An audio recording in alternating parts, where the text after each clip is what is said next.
예, 수고 많으십니다. 먼저 작년도 국감 지적사항과 개선 요구사항 조치 결과를 좀 짚어보고 싶은데요. 작년에 그 KSP 사업 평가가 제대로 이루어지지 않는 점을 지적하고 그 평가 방법을 포함해서 전반적인 이 평가 체계 개선안을 내달라고 얘기를 했습니다. 근데 지금 1년이 지났는데 아직까지 개선안이 안 나왔어요. 완료가 안 됐고. 근데 내년 예산안을 보니까 60억 올해보다 60억 증액된 318억 원의 예산이 또 잡혔습니다. 근데 이게 평가에 여러 가지 문제가 있어서 평가 체계 개선안을 마련해 달라고 했는데 그 개선안은 안 나왔는데 이렇게 증액된 예산이 나와서 이걸 지적했던 저로서는 좀 당혹스러웠고, 그래서 장관님 이 저 새 예산안 심의 본격적으로 들어가기 전에 이 평가 개선안 먼저 발표하시고 국회에 보고를 해주세요. 그래야 증액 예산안을 가지고 심의를 할 수 있지. 제대로 된 그 평가 방법론이 안 나왔는데 무턱대고 국회가 예산을 증액시킬 수 없는 거 아닙니까?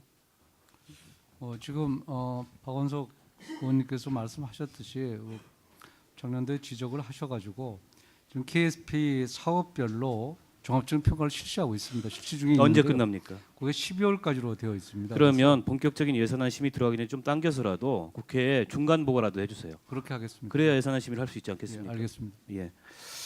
장관님 그 지난주 IMF 연차총회에 연설문 서면 제출하셨더라고요.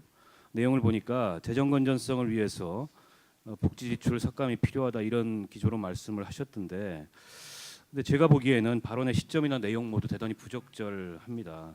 지금 기초연금 문제를 비롯해서 복지공약 후퇴에 대한 논란이 진행되고 있고 여러 가지 정부에 대한 비판이 진행되고 있는데 이게 보기에 따라서는 국제회의석상의 발언 기회를 활용해서 마치 국제사회가 복지 지출 확대에 대해서 전반적으로 경계심을 갖고 있는 것처럼 보이도록 하려는 그런 의도가 있었던 것으로 보여요.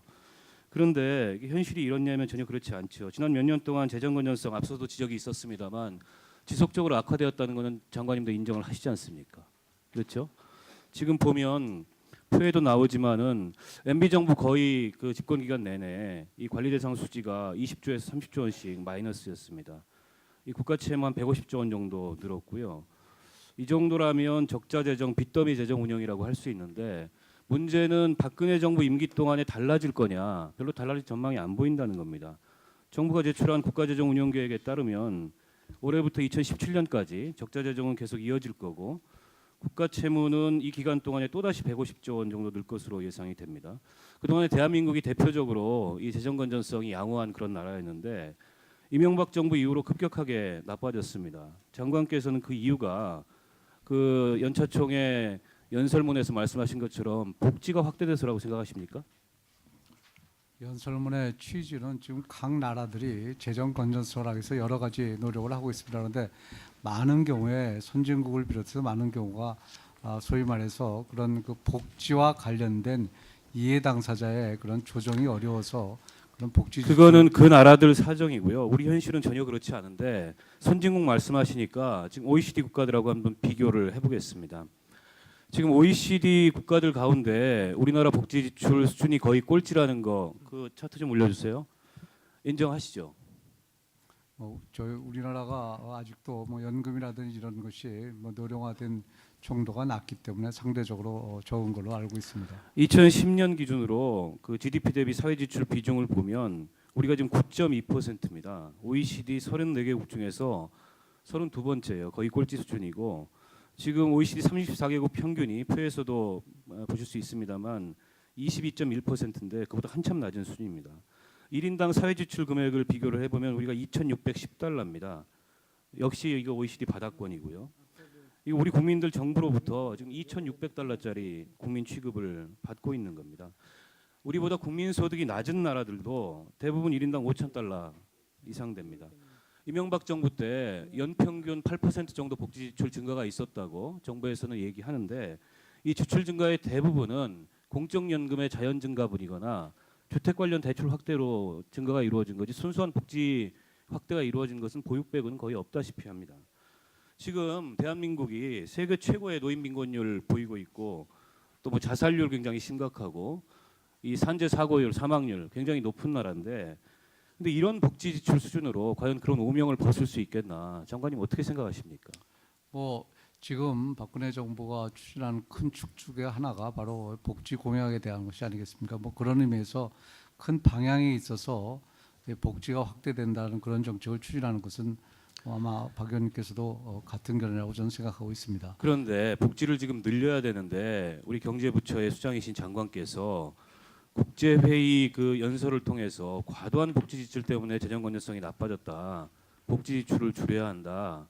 이거 앞뒤가 안 맞는 얘기잖아요. 뿐만 아니라 지금 대통령 선거 때 국민들한테 여러 가지 복지 공약을 약속해 놓고 이게 당선되자마자부터 공약 파기 논란이 나오고 있습니다.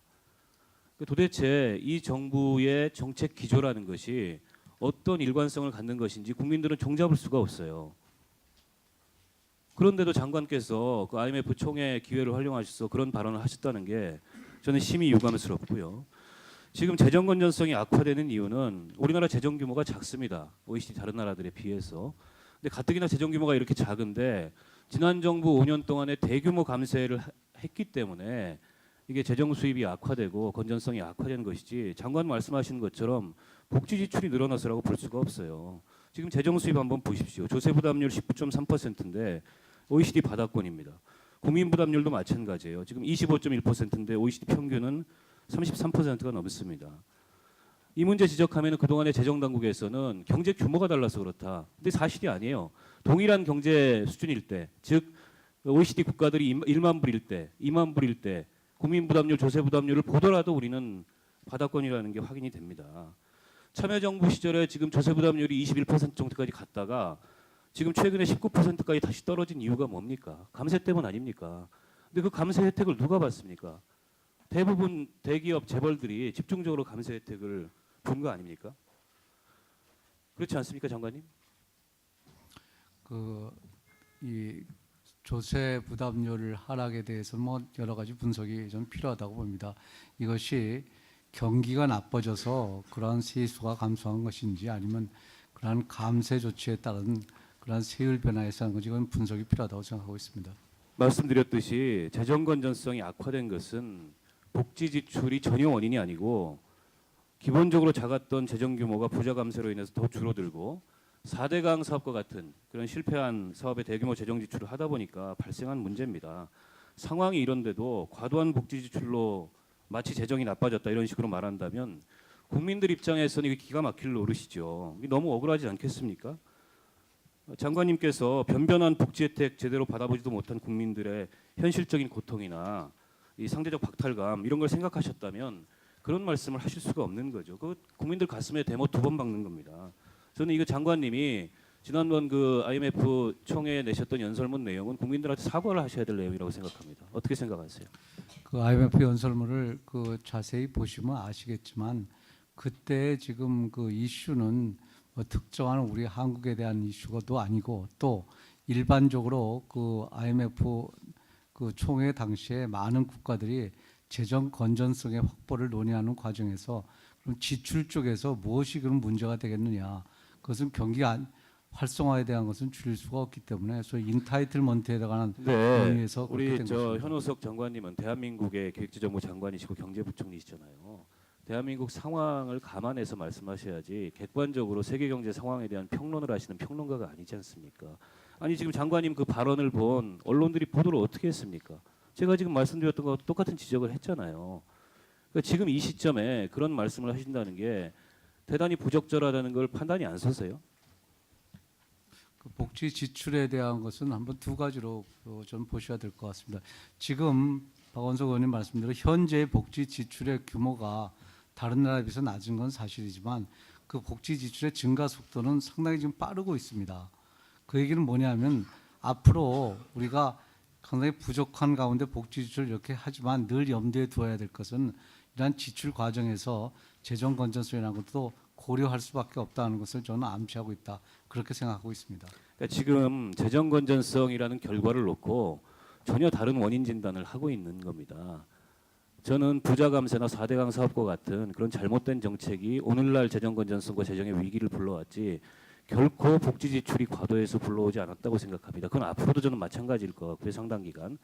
그런데 지금 복지를 한참 늘려야 될 시점에 벌써부터 재정을 우려해서 복지 지출을 신중해야 된다거나 줄여야 된다고 말씀하시는 것은 이 정부가 진정성 있게 복지 확대의 의지가 있는 것인지 의심하지 않을 수 없습니다. 이 점에 대해서는 추가 질의를 통해서 조금 더 말씀을 드리겠습니다. 예, 박한수 그 경영평가 관련해서 몇 가지 좀 질문을 드리겠습니다. 지금 조금 전에 말씀하셨듯이 이 공공기관들의 부채 관리, 재무 관리가 굉장히 중요하고 그게 이제 경평의 그 지표로 반영되는 정도도 조금 더 이제 확대될 필요가 있다 이런 말씀을 하셨어요. 저도 전적으로 공감하고 지금 보면 그 이 재무 관리 분야의 가중치가 100점 중에서 6점으로 돼 있네요. 한 10점 정도. 그러니까 그중에 이제 유형별로 부채 비율을 4점 포함해서 예, 예. 10점입니까? 유형별로 그거는 좀 약간씩의 편차가 예, 예. 있습니다. 한 10점 내외라고 보시면 되겠습니다. 그러니까 제가 질문드리고자 하는 건 그게 아니고 근데 이해할 수 없는 건 2011년, 2012년 연속으로 몇몇 기관의 해외 사업으로 인한 부채나 수자원공사의 4대강 아라뱃길 사업으로 인한 발생한 부채는 경영평가 대상에서 제외를 했어요. 근데 이게 그 어떠십니까? 이게 타당한 그런 제외였다고 보십니까? 그거에 대한 타당성의 판단의 부분은 이 점에 대해서 감사원이 작년에 감사를 하면서 지적을 했습니다. 근데도 지금 개선이 안 되고 있어요. 제가 알고 있기로는 내년도부터는 그걸 갖다 예외 인정을 갖다 하지 않는 걸로 결론을 냈다고 제가. 그러니까 지금까지 예외 인정했던 거는 잘못된 거라는 거를 인정하시는 거죠. 근데 그거는 평가단한테 저희한테 책임을 그러면 우리 묻기는 부총리 말씀해 보세요. 아니 그럼 뭐 그 어떻게 보면 그 4대강 사업에서 면제부 주고 특히 저 해외 자원개발 사업한 공기업들에 대해서는 MB 정부 자원개발 사업의 실패를 가리기 위한 그런 면제 아니었습니까? 의견 좀 말씀해 보세요. 내년부터 확실히 개선하는 거 맞습니까? 그러면 수공도 4대강 아라뱃길 부채 다 들어가고 그리고 지금 한전 가스공사 소통사 해외 사업에서 발생한 부채도 경영평가할 때 다 반영이 되는 거 맞습니까?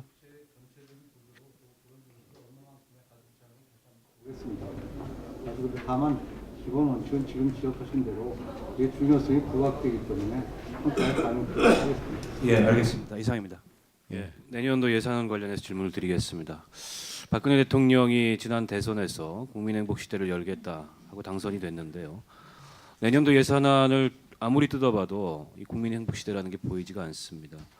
복지 늘리는 예산이라고 그 구호는 요란했는데 실제 뜯어보면 알맹이가 없고 여전히 지역개발과 SOC 공사에 목매는 그런 예산입니다. 서민 중산층을 위한 예산이라지만 결과는 시간제 일자리 늘리기가 고작이라고 보여집니다. 국민행복시대라는 그런 약속에 비추어 봤을 때 국민들이 보기에 내년도 예산안은 거짓과 이선으로 가득 찬 예산안이라고 저는 생각합니다. 2014년 예산안을 통해서 확인할 수 있는 것은 박근혜 정부가 과연 이전 MB 정부와 무엇이 다른가 의문을 갖지 않을 수 없고요. 지난 대통령 선거 때 국민행복시대나 민생복지에 대한 약속은 불과 몇 개월도 되지 않아서 6년 전에 줄푸세로 되돌아갔다는 점을 확인하게 됩니다. 기초연금 20만 원 65세 이상 어른들께 다 드리겠다. 그리고 4대 중증질환 국가가 전액 부담하겠다. 보육과 같은 전국 단위 사업은 중앙정부가 직접 책임지겠다. 이게 다 누가 약속한 것들입니까? 야당에서 요구한 것들입니까? 박근혜 대통령이 직접 본인의 입으로 약속한 내용입니다. 평소 워낙 그 신뢰와 약속을 강조한 정치인이었기 때문에 국민들은 그 약속을 믿고 지지했고 그렇게 해서 대통령이 됐습니다. 그런데 대통령이 되자마자 정부가 출범하자마자 돈 때문에 이런 약속들을 못 지키겠다고 합니다. 이걸 그냥 인정하고 공약 조정이다 이렇게 받아들이라고 하는 것이 오히려 이상한 일이라고 생각합니다. MB 정권 747 공약 다들 기억하실 겁니다. 그 747 공약을 두고 초기부터 논란이 많았고 결과적으로 이게 대국민 사기극이었다 이런 비판적인 평가가 있습니다. 747이 대국민 사기극이었다면 박근혜 대통령의 국민행복시대라는 것은 과연 대국민 사기극이 아닌지 우리가 묻지 않을 수 없는 상황입니다. 저는 내년도 예산안을 이대로 도저히 묵과할 수 없다고 생각합니다. 이런 예산안을 심의하라고 국회에 던져준 것은 국민에 대한 도리도 아니고 국회를 거수기로 보는 그런 발상이라고 생각합니다. 이제라도 바로잡아야 되고 저는 정부가 수정 예산안을 낼 것을 요구합니다. 예산안 심의에 본격 착수하기 전에 11월 11일 국회에서 예산안에 대한 대통령 시정연설 전에 국가재정법 35조에 따른 수정 예산안 제출을 요구합니다. 아시겠지만 전례도 있습니다. 지난 이명박 정부 때인 2008년에 정부는 2009년 예산안에 대한 수정 예산안을 국회에 제출한 바 있습니다. 뿐만 아니라 지난 2011년에는 2012년 예산안에 대해서 박근혜 당시 한나라당 의원이 제가 챙길 것이 있다며 청년 창업과 일자리, 사회보험료 지원 등의 예산 증액을 언급한 이후에 당시 한나라당에서도 수정 예산 요구가 공개적으로 제기됐던 적이 있습니다. 대통령 선거 공약에 대한 이행은 국민들과의 약속입니다. 이런 국민과의 약속이 제대로 반영되지 않은 예산안은 치명적인 결함이 있는 예산안입니다. 당연히 수정될 수 있고 수정돼야만 됩니다. 장관님 한번 의견을 말씀을 해주세요. 예산안 수정해서 국회에 다시 제출하시겠습니까? 저는 지금 현재로서는 예산안에 무슨 여러 가지 그 앞서 지적한 대로 공약에 대한 조정도 있고 또 저희 나름대로 재정 건전성도 고려하고 또 경제 활성화도 또 고려한 나름대로 고민의 전 산물이라고 생각합니다. 그런 의미에서 앞으로 현재 제출할 예산을 국회에서 심의해 주시기 바랍니다. 고민의 산물이지만 국민들이 받아들일 수 없는 예산안입니다. 저는 정부가 소극적이라면 우리 국회가 나서서 해야 된다고 생각합니다. 존경하는 강길보 위원장님과 양당 간사 그리고 선배 동료 의원들께도 제안을 드립니다. 만약 정부가 수정 예산에 대한 의지가 없다면 수정 예산안이 만들어질 수 있도록 우리 위원회가 나서야 한다고 생각합니다. 위원회 차원에서 수정 예산 촉구 결의안 채택을 적극 검토해 주실 것을 요청드립니다. 특히 양당 간사께서 내년 예산이 국민의 요구에 맞게 민생복지 예산으로 다시 짜여질 수 있도록 2014년 예산안 수정 촉구 결의안 채택을 정식으로 논의해 주실 것을 요청드립니다. 한 가지만 더 장관께 질문을 드릴게요. 지금 그 양질의 시간제 일자리 관련해서 안전행정부에서 7급 이하 주 20시간을 근무하는 시간 선택제 공무원을 2017년까지 4,000명 신규 채용하겠다 이렇게 입법 예고했습니다. 알고 계시죠? 근데 이게 이제 양질이냐 아니냐 그 선택 그 기준이 두 가지인데 하나는 자발적 선택이냐 다른 하나는 이게 차별이 있는 일자리냐 차별이 없는 일자리냐. 근데 저는 두 가지 기준에 다 문제가 있다고 생각합니다.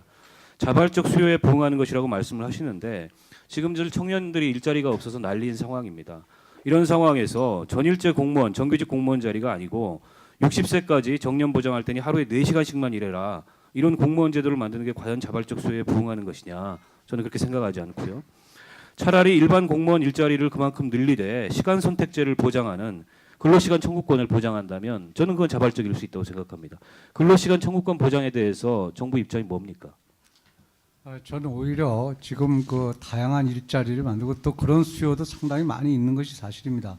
물론 앞서 청년 말씀하셨지만 주부라든지 또는 그 분야에 어떤 그 전문성이 있는 분들은 그런 시간제 숫자를 실제로 원하고 있고 그런 것은 공공부문에도 적용이 된다고 생각합니다. 근데 문제는 이 시간제 공무원제라는 게 그 전환 불가능한 거 아닙니까? 직무나 고용 형태를 이동할 수 없는 시간 선택제라는 칸막이를 치고 신규 채용을 하는 건 오히려 차별적인 일자리를 고착시키고 이 전일제 일자리를 분할하는 그런 결과밖에 나지 않는다고 생각합니다. 이걸 가지고 양질의 일자리라고 얘기한다는 것 자체가 저는 어불성설이라고 생각하고요. 두 번째는 차별이 없느냐? 이 사람들 공무원 연금 가입할 수 있습니까? 없습니까? 앞으로 그 좀 논의를 하고 있습니다. 이것을 기본적으로는 연금에 포함을 시키되 그것을 어디서 할 것인가는 지금 현재 논의를 하고 현재까지 나온 방안으로는 기존의 공무원 연금 제도와 똑같은 그런 연금에 가입하지는 못하도록 되어 있는 거죠. 현재 지금 논의의 방향은 공무원 연금에서 다뤄볼까 지금 생각을 하고 있습니다. 공무원 연금에 포함할 가능성이 있다는 말씀이십니까? 그런 걸 포함해서 논의를 하고 있습니다. 그건 지켜보겠습니다. 저는 이 양질의 시간제 일자리 창출 정책을 정부가 자꾸 양적 목표를 중심으로 얘기를 하시는데 문제는 지금 있는 시간제 일자리도 일자리의 질이 너무 낮아서 문제라는 겁니다. 근데 정부가 나온 대책들을 보면 앞으로 93만 개 만들겠다. 이런 양적 목표 이외에 현재 공공부문에 존재하는 질 낮은 시간제 일자리의 질을 제고하기 위한 방안이 없다는 거예요. 총리 한번 부총리 한번 말씀해 보세요. 그 대책이 뭡니까? 기본적으로 바로 그런 점을 저희가 정부도 인식을 해서 이 시간제 일자리가 보람 있는 일자리가 되게끔 그런 직종을 저희가 분석을 하고 그렇게. 근데 기존에 비정규직들 무기계약직으로 전환하지 않습니까? 근데 처우나 복리는 똑같아요. 개선되는 게 없습니다. 이거는 사실은 정규직화라고 볼 수가 없는 거예요. 그리고 일자리의 질 개선이라고 볼 수가 없는 겁니다. 그렇다면 정부가 양질의 시간제 일자리를 얘기하고 일자리의 질 개선을 얘기를 한다면 기존의 공공부문에 존재하는 비정규직들이나 기존의 공공부문에 존재하는 시간제 일자리의 질을 개선하기 위한 노력. 지금 공공부문에 있는 공공행정 부분에 시간제 일자리에 종사하는 근로자들의 정규직 대비 시간당 임금이 31%입니다. 이 문제부터 개선해야지 자꾸 새로운 어떤 그 일자리를 만들겠다 이런 얘기를 하는 게 과연 그런 양적 목표가 달성될지도 의문이고 일의 순서상 틀린 거 아닙니까? 그 지금 현재 소위 무기계약직이라든지 비정규직에 뭐 여러 가지 그 격차가 있는 것은 알고 있습니다. 그래서 저는 이대로 두 개가 같이 병행돼야 된다고 이대로 생각합니다. 가면 또 다른 저임금 일자리, 저임금에 질 낮은 일자리를 양산하는 공공부문이 오히려 그걸 선도하는 굉장히 나쁜 선례를 만들게 될 거라고 봅니다. 그 부총리께 한 가지 제가 부탁을 드리고 싶은 건 지금 공공부문의 시간제 일자리의 그 질과 관련된 실태 조사를 좀 해주세요. 그 실태 조사에 기반해서 정책을 세우는 게 맞지 않습니까? 기본적으로 시간제 일자리가 어떤 형태의 적합한지에 대해서 그 연구를 하고 그렇게 지금 진행을 하고 있습니다. 기존 시간제 일자리에 대한 실태 조사 하셨어요? 기존의 시간제 일자리 선택지뿐만 아니라 새로운 일자리도 창출해야 되지 않겠습니까? 그래서 그런 것까지 포함해서 공공부문에 과연 어떠한 시간 선택지 일자리가 적합한지에 대해서 연구하고 있습니다. 이상입니다.